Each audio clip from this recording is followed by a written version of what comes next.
if you would like to comment or ask questions at any point, to use the chat box, and please, no separate meetings taking place in the chat box. We'll just use that for indicating that you'd like to speak, or indicating voting when we come to it. So let's press on. There are obviously no apologies for absence, because I think everybody is present. So declarations of interest, item 2. Members are invited to declare any personal or disclosable pecuniary interests, including the nature and extent of such interests they may have in any items to be considered at this meeting. Does anyone wish to make a declaration of interest?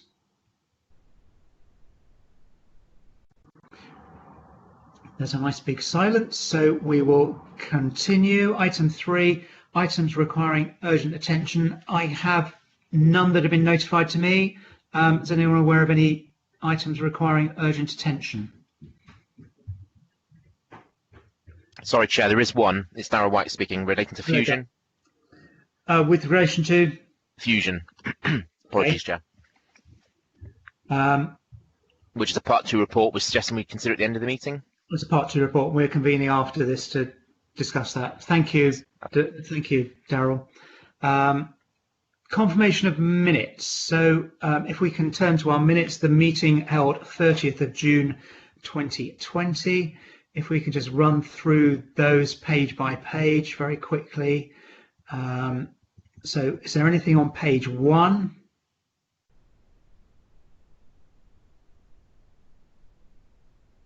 Anything on page 2?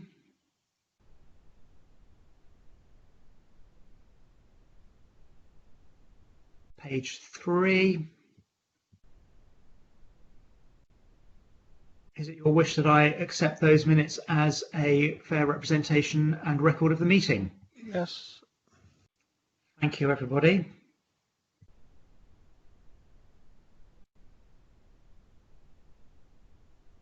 So item 5 is public questions. I haven't been advised of any public questions.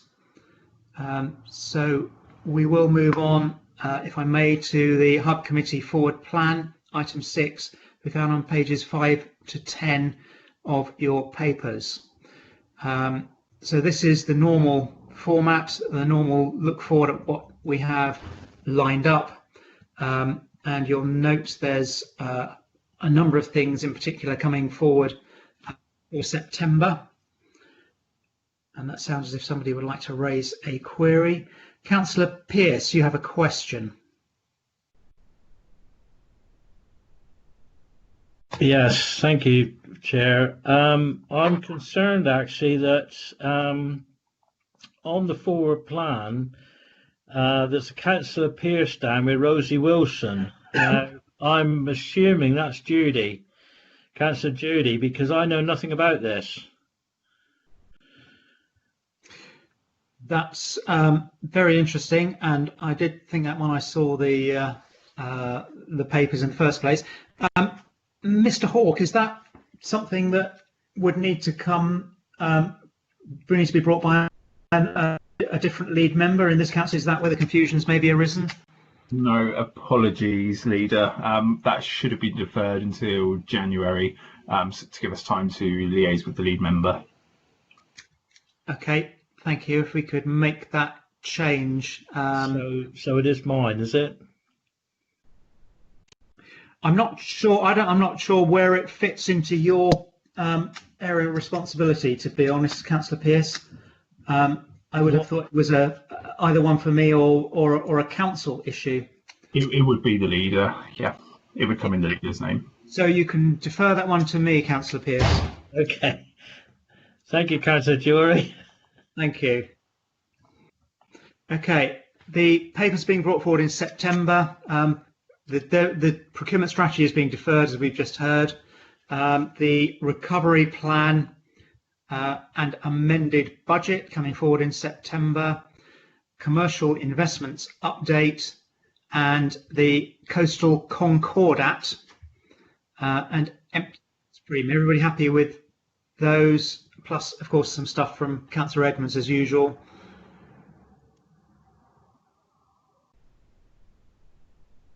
Okay, I'm ignoring your question, Councillor Cheadle. Thank you.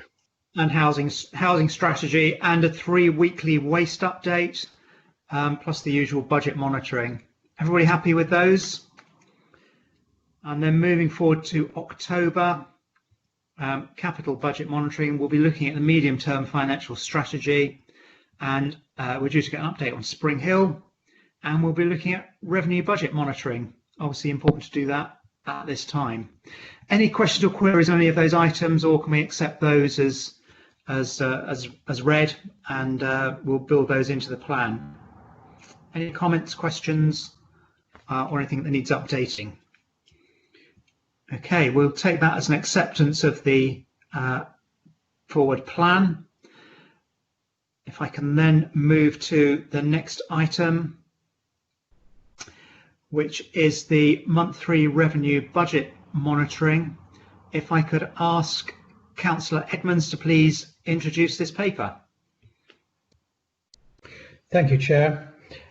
This is the budget monitoring report for April, May and June, which shows a loss of income during a 3-month period of 474,000. Following the government's recent announcement of a comprehensive support package for councils, a figure of £453,000 is anticipated from the income guarantee scheme for sales, fees and charges. This is in addition to the first tranche of funding received of £585,000. The Chief Executive, Leader and Mrs Buckle have successfully lobbied government for this support, and I applaud their efforts. The projected shortfall for the current financial year stood at 1.028 million at the end of May. This report shows a reduced shortfall of 501,000 at the end of June, after taking into account the 2 tranches of government support. Since the publication of this report, the Council has received confirmation that our allocation of the 500 million funding for COVID-19 spending pressures is £89,686. This tranche of funding has been allocated based on a population projection and a weighting for deprivation. Mrs Buckle has also received confirmation that the government will be paying the council £130,000 for our administration of all of the business grants. At the members' budget workshop to be held on the 25th of August, members will be given the option of using these amounts to reduce the projected budget shortfall for this financial year. Table 1 in the report summarises all the income and expenditure variations, and Mrs Buckle will talk you through these in a few moments.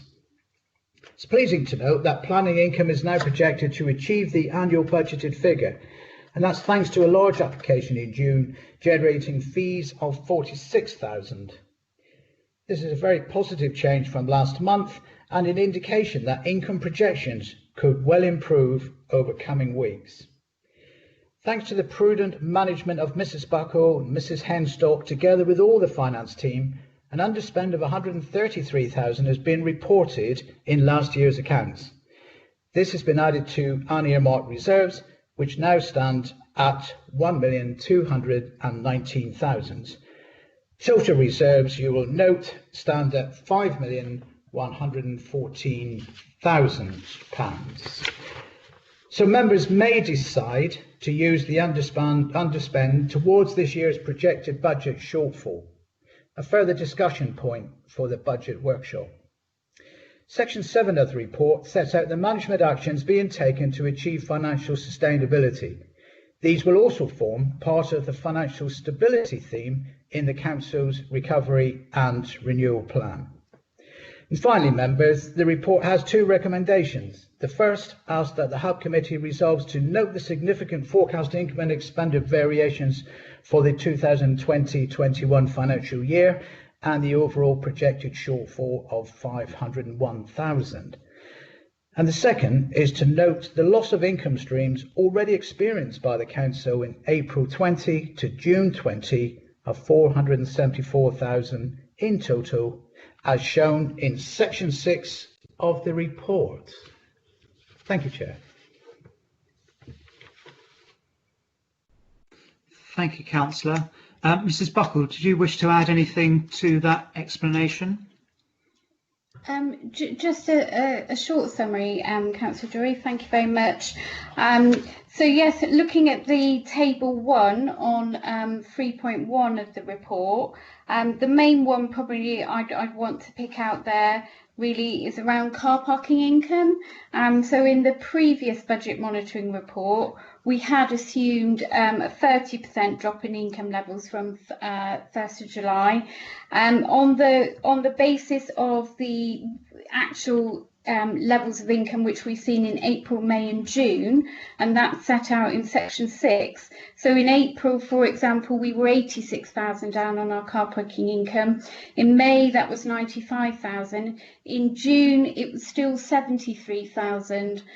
So on the back of those, what we're seeing in terms of the actual income levels, we have increased that assumption in terms of what our actual losses could be from 1st of July onwards, and we've assumed a 40% drop in income levels from the 1st of July.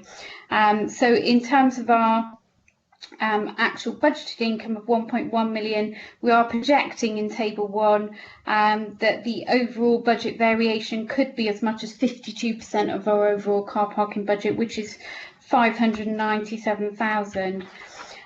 We have had further details now from the government around their income guarantee scheme, and we're working through the detail of that. I think what is clear from that income guarantee scheme is there are certain income streams which the government won't. The government are very clear in saying that those won't be eligible for that income guarantee scheme. One of those, for example, is around treasury management income. So we know that our investment income, we normally get about 105,000 for that. Obviously, with base rates being historically low at 0.1%, we're projecting that we will be down on that income by about 95,000. And the technical advice that's come out from government is that because that's not an actual sort of customer receipt of income as such, that treasury management income is not going to be eligible for that income guarantee scheme, and that is what we'd projected when we came up with that figure of 453,000 for the government grant funding. Similarly, rental income such as employment estates income or commercial property investment income is also not eligible for that government income guarantee scheme. So in terms of the figure that we put there, 453, the technical advice that's come out has firmed up what we were assuming when we wrote that report. Obviously, this report was written a couple of weeks ago. So in terms of that, we think that's a fairly accurate forecast. So we're looking at the projected shortfall of 501,000.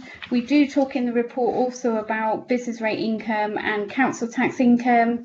And we know from the government that what they've said as part of their support package is that they will allow us for any deficits on the collection fund from council tax and from council tax, that we can share that deficit now over 3 financial years, and they are looking to bring in some support for that, but we won't know about that until the spending review is announced, which will be later this financial year.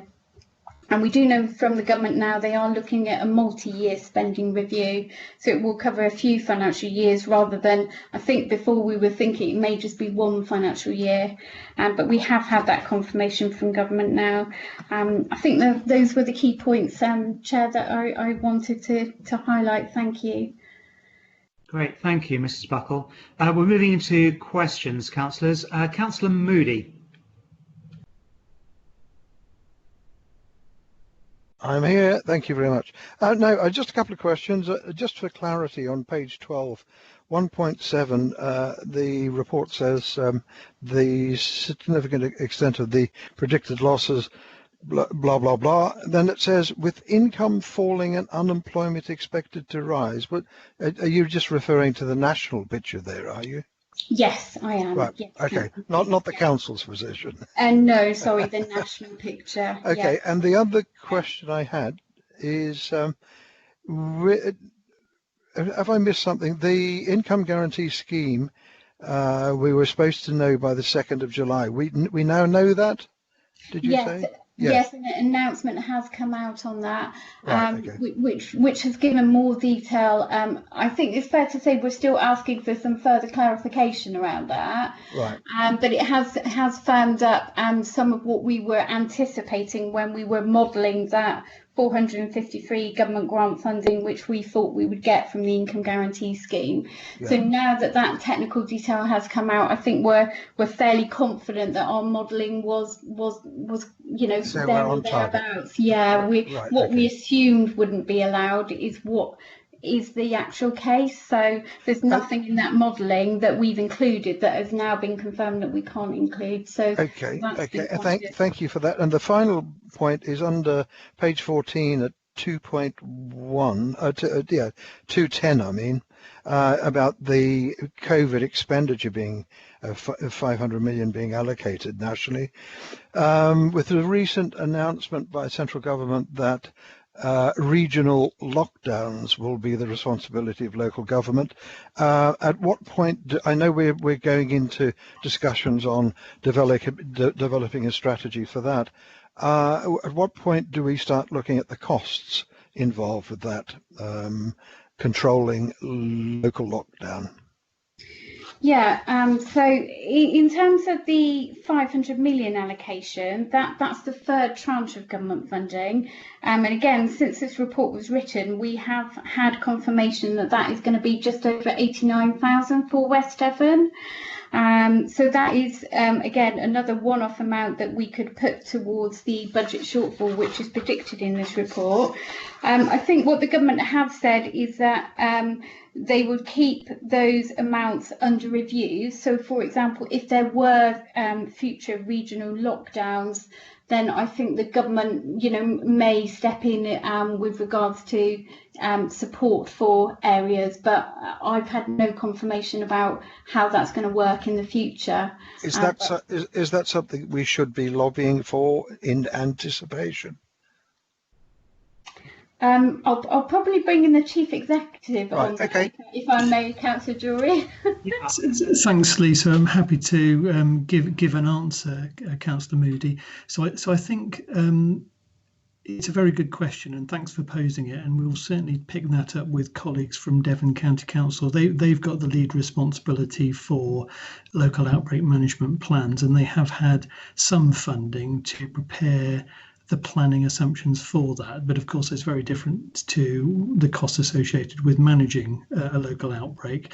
The government's position has been pretty consistent so far, which is that it has funded government for the additional costs of COVID, and it's done that over 3 tranches. So I think that we could reasonably expect that if there were significant additional costs associated with a local outbreak management response, that they would also respond to that. But I think we will take your question, and via Ian, we will raise that with colleagues at Devon County Council so that that's logged ahead of time. Thank you. I just want to be ahead of the curve, that's all. No, it's a good plan. Thank you. Yes, thank you for that, Councillor Moody. I would also add that there is a briefing tomorrow morning for district leaders on the Devon area local outbreak management plan. And if I get the opportunity, if it's not covered, we'll make sure we're asking those questions. So thank you for that. Councillor Leach. Yeah, one minor thing on table 1, and it's under use of earmarked reserves leisure. It says to leisure contractor note P. I think that should be note 0 or O when you look down that particular next line. Yes, you're right, Councillor Leach.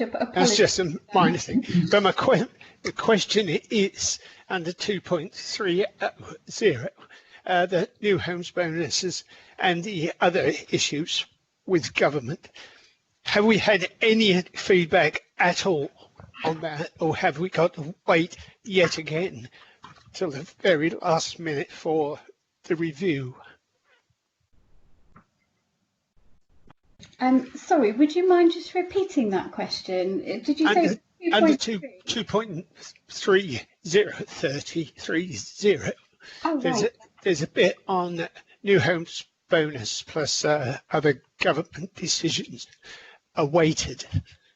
Oh yes, yes. Yep. So have we got any idea, or do we have to wait, as we have done for the last few years, until the very, very last second to get an answer to this? Yes, this is something which we have been in particular lobbying our MPs and also lobbying through areas like the District Councils Network for. But in answer to your question, no, we haven't had any further information about what's happening to the new homes bonus scheme, or indeed what's happening to negative revenue support grant, or what will happen around future allocations to rural services delivery grant. We do know that the government are looking to make an announcement on the spending review. The only timescale they've given for that is that it will be late autumn. So I don't know in which month late autumn will be, but I suspect it will be. I mean, as councillors, we are saying certainly that we really need this information by September. Absolutely. Because if it's any later than September, it makes it extremely challenging to do any long-term financial planning, particularly around things like new homes bonus funding. I mean, negative revenue support grant. That's a big figure for us, and we really need to know. I mean, nationally it affects about 150 councils, and if the government were to say that they were going to not impose negative revenue support grant, it would cost nationally about £150 million. Now that is something the government have done in the past couple of years.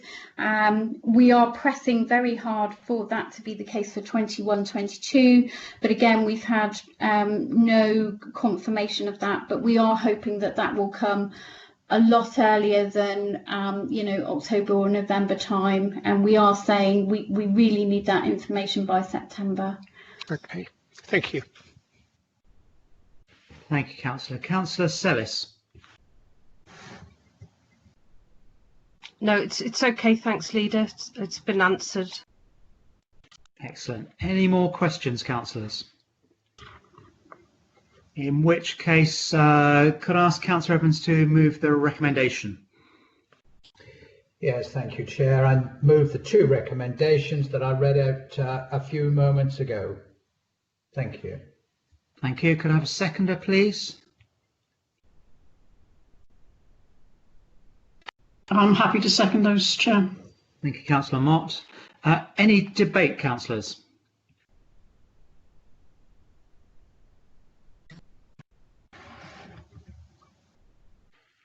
No debate, so we'll move to a vote. I think in view of the noting of the recommendations, we'll just ask, is anybody not in favour of accepting the recommendation? I think we'll take that as an agreement, if that's okay. Can we then move on to the next item, which is the paper to be introduced by Councillor Sellis, Homeless Strategy Year 4 Action Plan. Councillor Sellis. Thank you, Leader. Members are today asked to approve the implementation of the 4th Annual Homeless Strategy Action Plan for 2020-21. The report includes a review of the 2019-20 Action Plan, which identifies some significant achievements. Notable achievements include the prevention of 228 households from becoming homeless in West Devon, with officers achieving a successful outcome in over 81% of their cases. As you're all aware, this year has brought with it some unprecedented events which will impact heavily on our residents and communities. Members will note the ongoing prevention-focused approach to our action plan, which has been developed to respond flexibly to changing needs, monitoring and responding to these changes, whilst at the same time recognising and meeting the pre-existing needs of our communities. And I now ask the officer, through you, Leader, to present. That's okay? You're on mute, I think, Neil. So. No, I think I'm here okay. Thank you. Is anybody in the officers? Isabel, I think, is online. Is there anything you want to add to that? Thank you, Leader. I think Sophie's. Sophie's report. So if Sophie if Sophie's got anything to say other than, that's a kind of quite a remarkable number of homeless prevention, and the list of the conversion rate of it into successful outcomes is really great for us as well, on account of to have such high numbers. But I don't want to steal any of Sophie's thunder. So Sophie, would you like to anything to add? Thank you. I don't have a great deal to add other than repeating and concurring with what Izzy's just said, that the team have worked incredibly hard this year, and the conversion rate does show that we have very low levels of people who move through into the final stages of homelessness. We are relieving most people or preventing most people, and that's certainly bucking the trend for the national picture and for the Devon-wide picture over the past sort of 6 to 12 months as well. So very proud of my girls. Great, thank you. We're moving to questions, councillors. Councillor Cheadle. Yeah, thanks very much, Neil. I'd just like, if I could, to, well, first of all, congratulate the team for a stunning performance, but also I'm just interested to know where there's a materiality of it. I mean, we've stopped 200 and whatever it is families becoming homeless. Do we actually have any homeless families in West Devon at the moment? And what does West Devon look like when it compares its sort of homelessness to other local authorities in the area? So answering the first question first, so the figures you're looking at there are a mix of people who approach us early in their situation and declare that they are at risk of homelessness. So these are people who've received notice from a landlord, or people who have lost their jobs and can't afford their rent, or have accrued rent arrears, that sort of thing. We term those as a prevention, as the formal name, in terms of the fact that they don't ever become homeless. So they go straight from where they were, from their situation, straight into long-term alternate housing. The figure also includes the people who approach us saying that they are homeless. They may need to access a short-term period of time in temporary accommodation, but they don't ever have to go through to the point where we have to make a full and final decision on them. And those decisions can be negative decisions. So we might make a decision that somebody is not in priority need, and therefore we wouldn't have a duty toward them. We might make a determination that somebody caused their own homelessness, and then we wouldn't have a duty for them.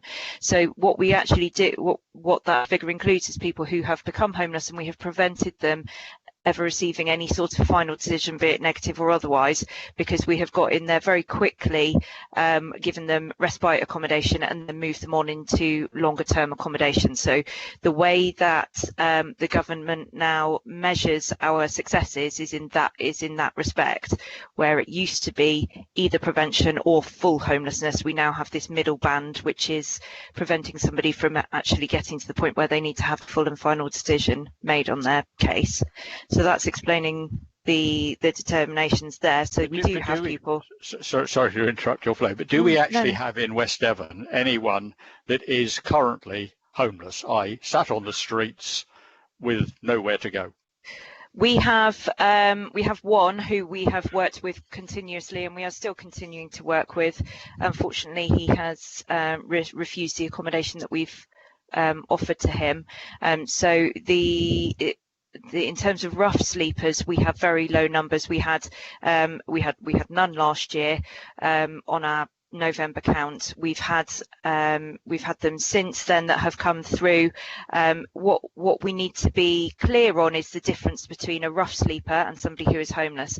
So if I and my family receive notice to quit, and on the day that notice expires I have to leave my address, I may never actually sleep on the streets, but that doesn't make me any less homeless. I don't have a home. However, that is different from somebody who has been rough sleeping and sleeping on the streets for a period of time.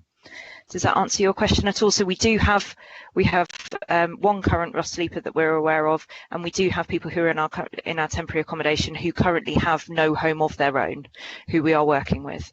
Okay, that's that's much as I thought, and I have a feeling I know the homeless chap. And how do we compare with other local authorities? I mean, our performance is very, very good. Our conversion rates are higher than most people, and in terms of population comparators, we perform at sort of above national average. I tend to do it on full years, and unfortunately, because of COVID, they didn't publish our the national last quarter's data in time for me to pull the national figures to compare our performance by head with the rest of the country. But I will be doing that, and I can circulate that. But I can tell you, based on the 3 quarters prior, that we were performing above average nationally. That's very good to hear. Thanks very much. Thank you, Councillor. Councillor Edmonds. Thanks, Chair. I've got 2 or 3 questions, if I may. I think Sophie has partially answered this, but I was interested really just to find out a bit more about, the reasons that lie behind these numbers. The 228, prevented from becoming homeless. That's a great effort. But what's driving that? What are the main drivers behind that, potential issue? And have we seen any change in those reasons over the last 4 months? Has it moved, for example, from partnership breakdown to financial difficulties, given everything that's happening in the world? If we can start with that one, please. We'll start with that one. I mean, it's complex, and I'm sure you can understand that there are different elements that play into why somebody eventually approaches us. So it may be that there is a relationship breakdown, but that person may, under normal circumstances, have the wherewithal and the sort of the family support and things to go and find private rented. But then they might be faced with the affordability issues that come with the private rented sector, say in Tavistock.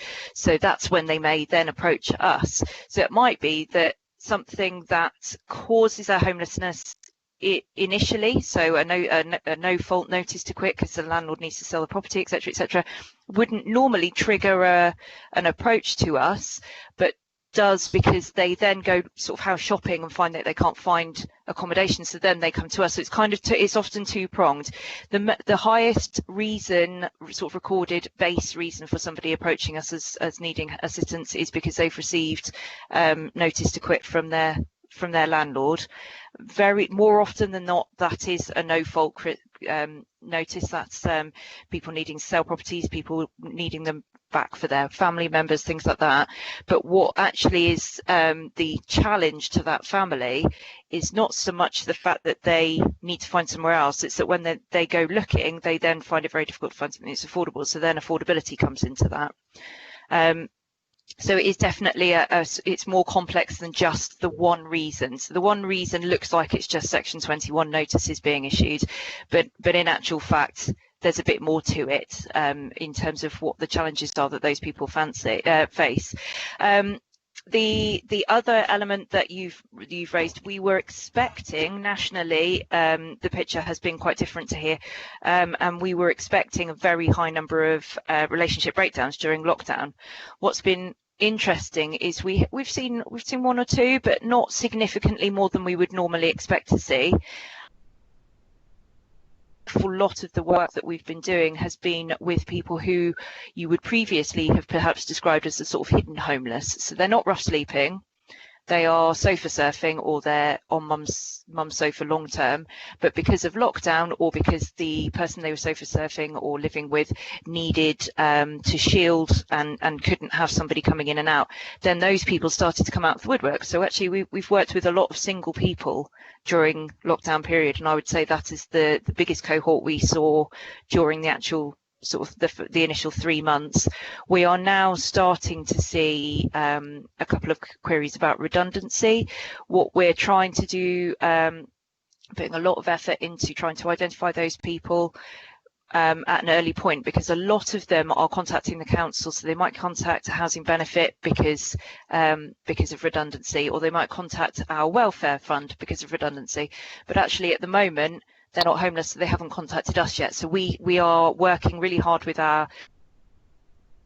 they're referring to us so that we can help them before it gets to that stage. So we are starting to see those sorts of contacts coming through. We are also starting to see some relationship breakdowns and some fed up parents with 19-year-old children, and those sorts of approaches are coming through. What I'm concerned that we need to focus on is the people who are at the very early stages of financial difficulty, and we want to get hold of those people and be able to work with them before they get to crisis point. So that's what a lot of that work is at the moment. Well, thanks. I guess that takes me nicely into my next question, which was around the money advice service, which seems to be working very well, and that contract I think has been extended. I'm just wondering if we see this increasing trend of people faced with financial difficulties, perhaps as a result of redundancy, is there enough resource there to pick up that anticipated increase in demand?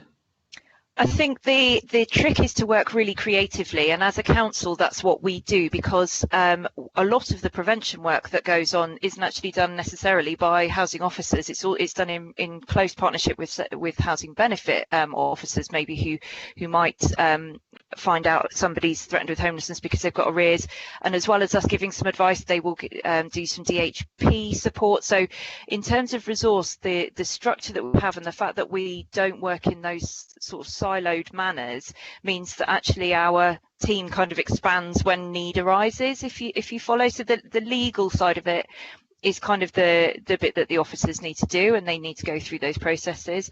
But the real activity behind supporting the human beings, and let's face it, that's more important than the admin, that is very effectively met by quite a flexible team that works right the way across our whole council, and I think that's something that puts us in quite a unique position.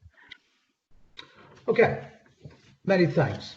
Just on that note, if I could just come in, it's Izzy.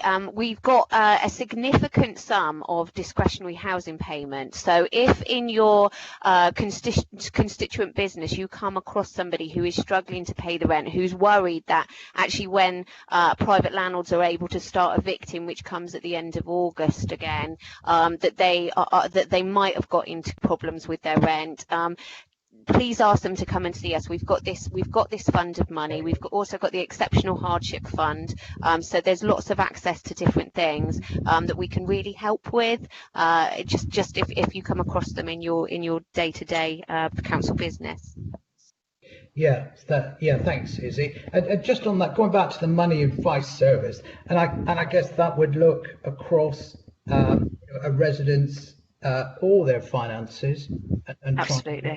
Yes, they are phenomenal for what they find, and I mean the figures show it, that the number of people who the DWP have just slightly miscalculated because they haven't been given quite the right information, or that somebody just assumes that they couldn't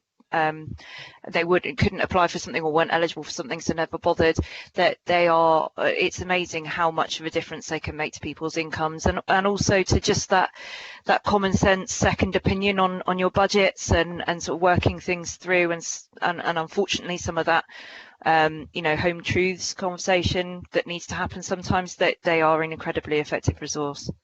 And does the ward member have the option or the ability to refer residents direct to the service, or has it got to come through?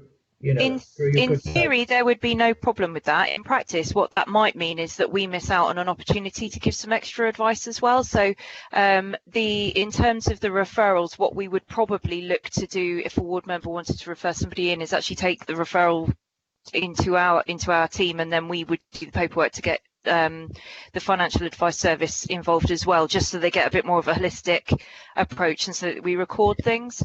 What would be a real shame would be if our government figures dropped a bit because you did our work for us and solved everyone's problems without us realizing it or recording it anywhere. So yeah, that it would be preferable and more effective, I think, for the ward member to come through the team.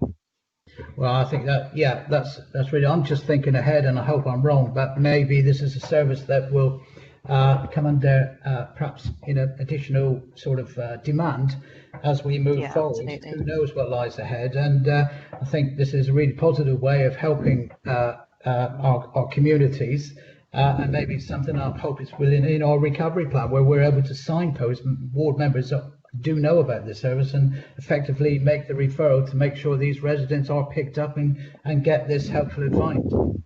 Absolutely. Thank you, Sophie. Thank you, and Izzy. Really good points. Thank you all. Councillor Sellis. Yeah, thanks, Leader. Thanks, team. I think also, Councillor Edmonds, it's very useful for the team to have an audit trail of all the work that's going on, so that when we're applying for extra grants and everything like that, we are absolutely, the information is watertight. I was just wondering, Sophie, if you could possibly just touch on the multi-agency work that you do and working with landlords, etc., so that we do try and make it as seamless as possible. You don't need to go into great detail, but no, I just think that would be very useful for members.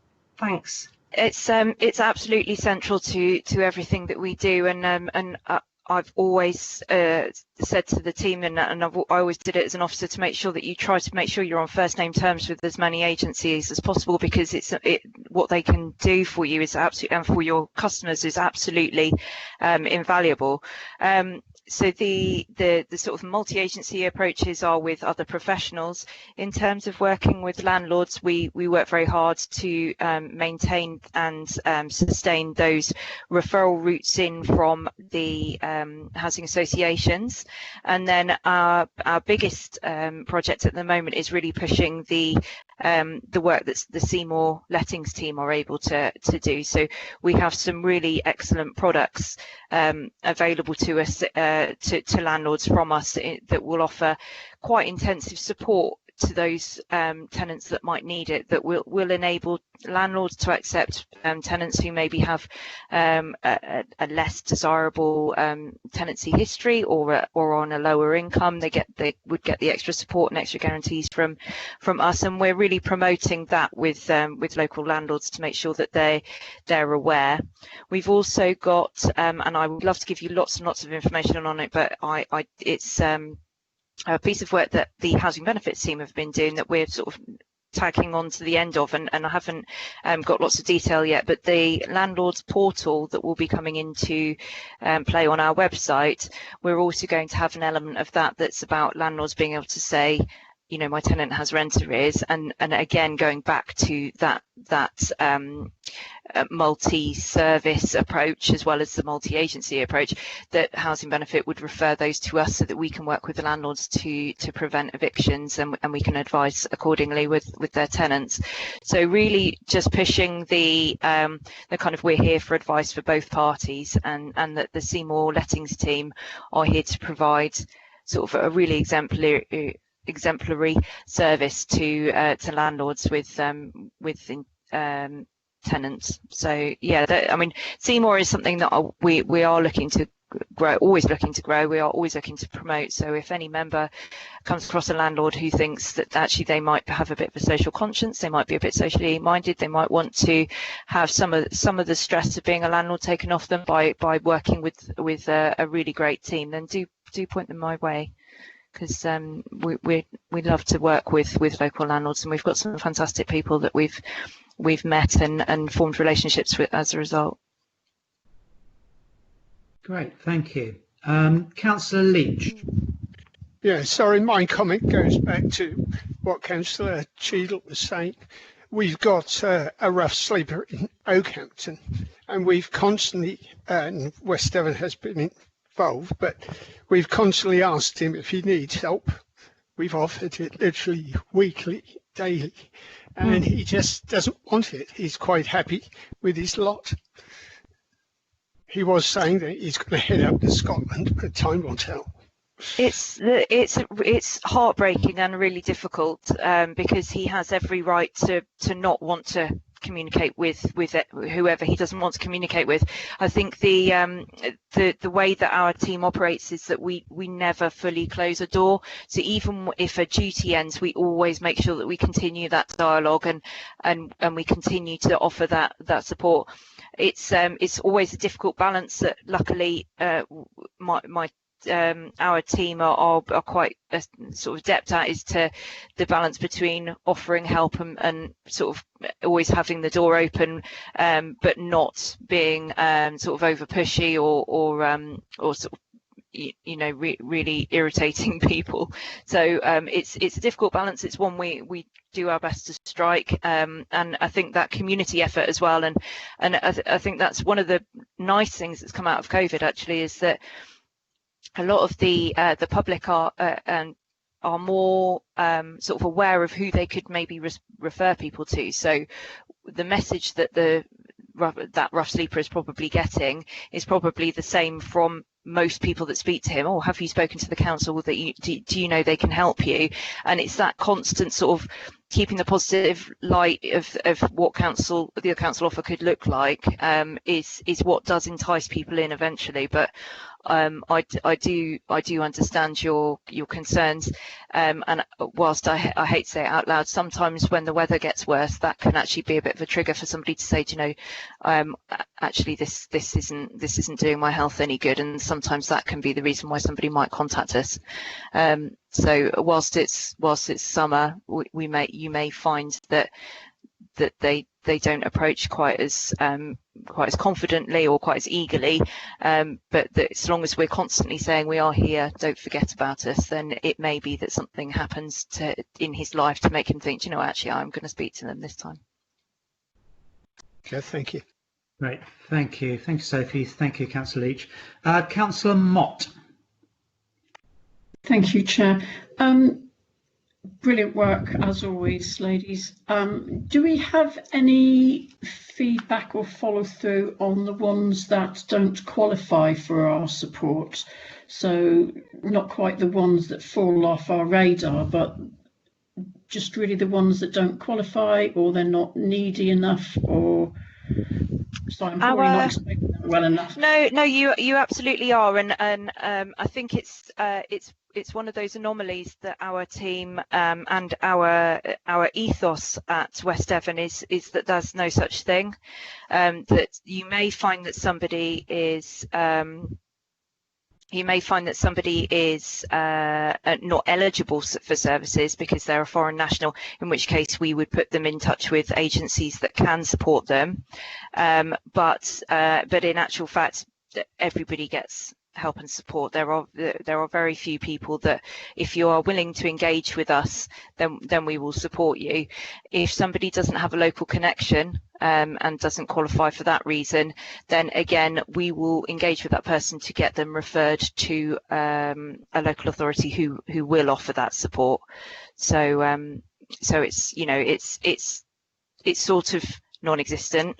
In terms of whether we get feedback on the people that get referred to other local authorities, we don't. That's more that's sort of tracked by government returns. We put our returns in stating that we've referred somebody on, but we don't necessarily follow up and hear about the outcomes.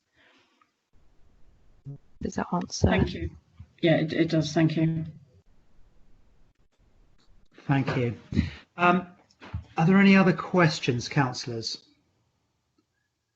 In which case, Councillor Sellis, could I ask you to move the recommendations on the report? Thank you very much, Leader. I move the recommendation that the Hub Committee agrees that the Homelessness Strategy Action Plan for 2020-2021 attached at Appendix 3 be adopted with effect from the 1st of April 2020. Do I have a seconder, please? I'll second that. Thank you very much, Councillor Samuels. Thank you, Leader. Any debate, councillors?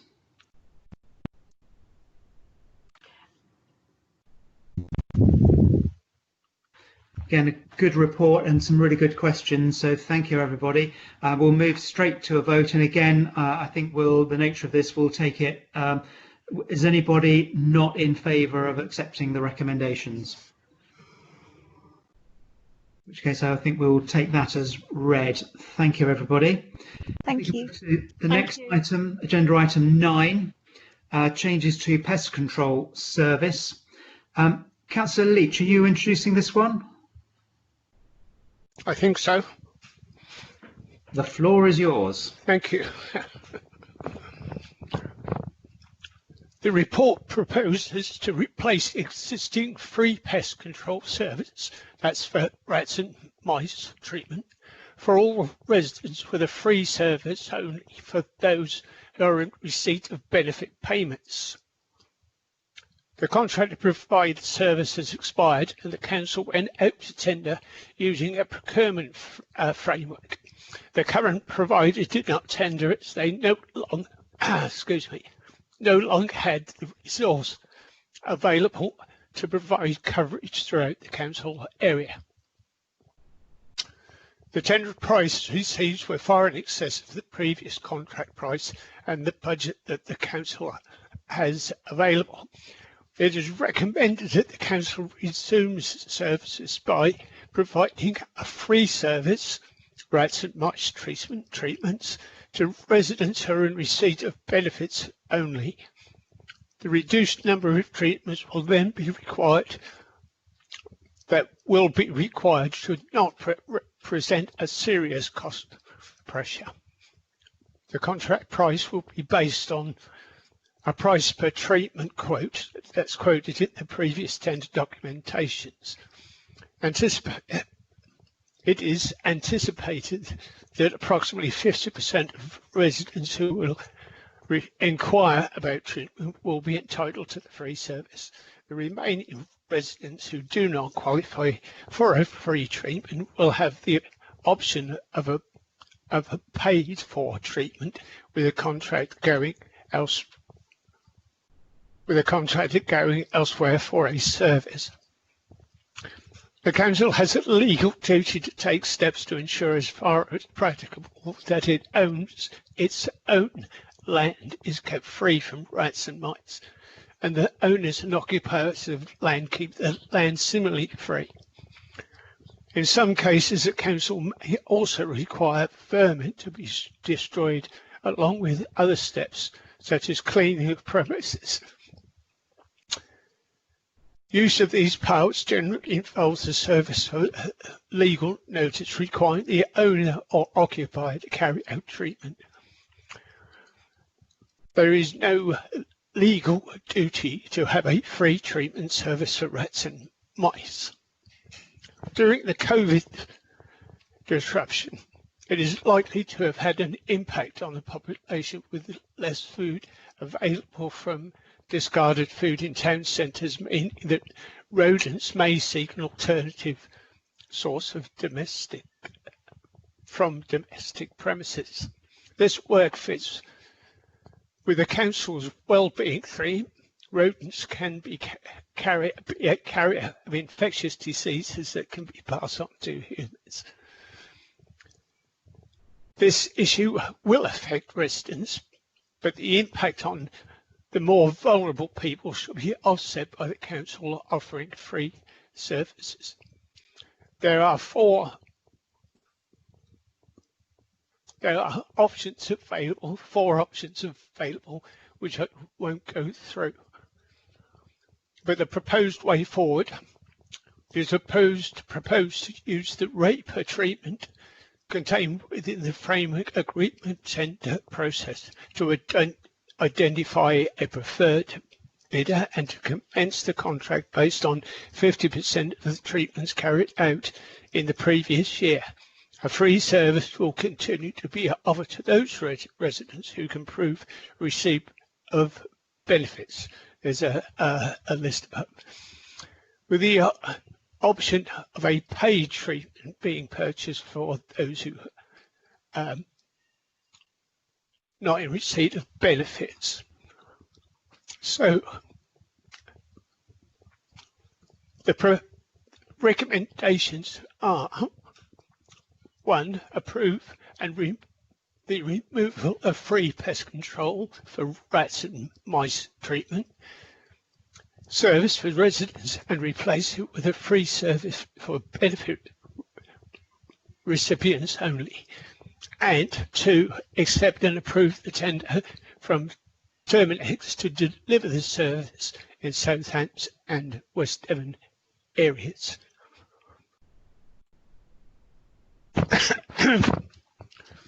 Thank you, Councillor Leach. We'll move into questions, councillors, and we do have Mr. Luscombe available should we need him. Thank you, Mr. Luscombe. Councillor Mott, you have a question. Yes, please. My understanding, rightly or wrongly, is that we currently carry out 3 free visits. Is that, one, if that's correct, is that likely to remain the same even for if we go for option 4? And what happens if, there is sort of repeat offences where we are constantly called out to the same property for any given reason? What do we do if we're finding that we've got repeat visits? On the last one, I believe, and I'll pass over to Mr. Luscombe to confirm it, but if we have a repeat problem, then we can actually carry it out and then back charge to the occupier or landlord. But I'll pass over to Mr. Luscombe for this one. Thank you, Councillor Leach. If I may respond through you, Chair. The number of treatments that we expect to carry out next year, in line with previous 5 years in West Devon, is around 685. I anticipate that some of those will be repeat visits as well, or maybe even a third visit. It's important to note that what we will do is take up the preferred bidder based on their cost per treatment, and it remains to be seen whether that will be exactly 50% of previous years, or it might be a bit higher or a bit lower. So I think it's very much, whilst I've estimated it the best I can based on the experiences of our council and other councils who I've talked to who offer treatments for people on benefits only, it's very much a see how we get on, and if we do find that the service is becoming too expensive, then we can recommend further policy changes in the future. Alternatively, it might be that we don't get the demand that we thought we were going to get, and therefore we might want to expend the free treatments to other circumstances. On the last point, what we will do, and what we've had before, is a mechanism with the pest control company, so that they do alert the environmental health officers if they are having repeat visits to a property, or indeed there are other safeguarding concerns at that property that we need to be aware of. So there will be a safety blanket, if you like, in terms of making sure that communication is in place and that we are picking up on those premises where unfortunately things haven't been resolved after a first or second visit. Thank you. Thank you. Thank you, Mr. Luscombe. Councillor Edmonds, you have a question. Yeah, thank you, Chair. Well, I think Ian may have just touched on my question, but I'll just check it. If option 4 is approved today, will this be reviewed sort of on an annual basis by either bringing it back to ONS or Hub to make sure that the anticipated cost pressure, is realistic? Thanks. Okay, I'll ask Ian, please. Yeah, thank you. I think I will certainly be keeping an eye on it in terms of the volume of treatments that we are going to get. Clearly, there'll be an impact from reducing it to a free service for just those on benefits, but also there is a fluctuating rodent population. COVID has also had an effect upon rodent behaviour in terms of where their food sources are and will be in the future. So I think it's very much one, Councillor Edmonds, to keep an eye on, and I'm certainly happy to bring this back to whatever forum we feel best in terms of a review, perhaps in a year's or 6 months or a year's time, just so when we start to get a good picture. Rat populations are also seasonal, so we might want to leave it 12 months to get that full picture rather than react on 6 months data. Yes, thank you, Ian. I'd be comfortable with sort of a 12-month frequency. I think this is a 4-year contract, so a 12-month kind of review would seem sensible, and I would hope fairly light touch, but just to make sure that we remain on course with controlling the cost given the change of contract. Thank you. Thank you, Councillor. Any other questions, councillors? I've got one, Neil. Just a quick one. I'm sorry, I haven't had a chance to type my question in. What's our current situation if someone refuses to have rats addressed in their property? And I'm just thinking, if someone's got living in a house, or the house is empty or something, and there's rats living in there and it's affecting other properties, what controls have we got as a council? Would you like me to take this one, Councillor Leach? Yeah.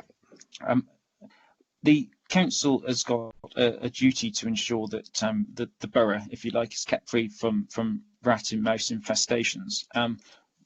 What we would do in the circumstances where somebody was refusing to get a problem treated, we would look at various bits of legislation that we've got. I think the Prevention of Control of Damage by Pests Act, I think it goes back to the 1950s, is one that we can employ to serve legal notice to require a resident to get rid of the infestation effectively. And if the person still doesn't do that, then we can carry out those works by default and insist that some sort of baiting or proofing, whichever is necessary at the time, takes place. So do we have right of entry under that legislation or not? Yes, we would have a power of entry, yes. Yeah. Okay, thank you. Thank you. Any other questions, councillors? In which case, Councillor Leach, can I ask you to move the recommendation, and you've already read them? I'd like to move the recommendation on page 77, 1 and 2, as previously read out on block. Thank you, Councillor Leach. Could I have a seconder for the recommendation, please? I'll second. Thank you, Councillor Moody. Any debate, councillors?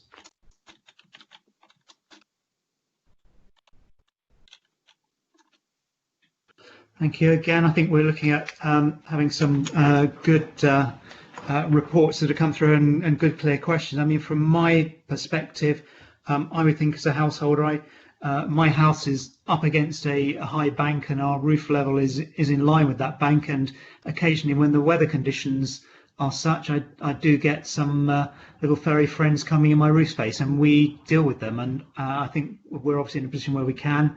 I think it's right that we take this step given the situation, but it's also right that we have some provision in there for those that would struggle to be able to afford that control. So I'm very much, I think, in favour of this.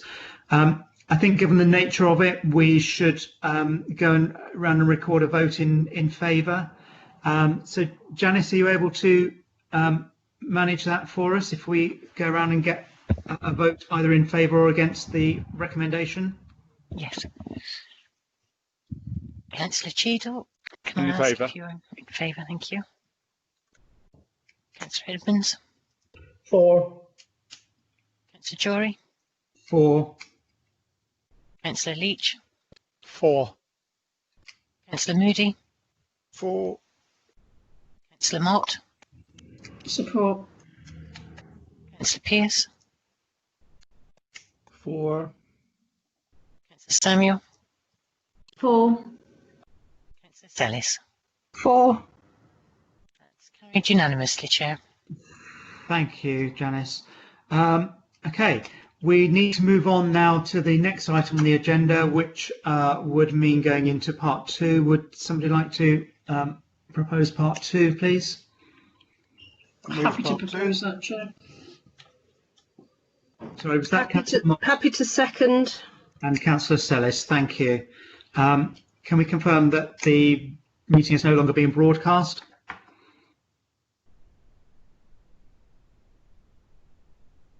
Yes, please. Thank you. So this item is a separate report that has been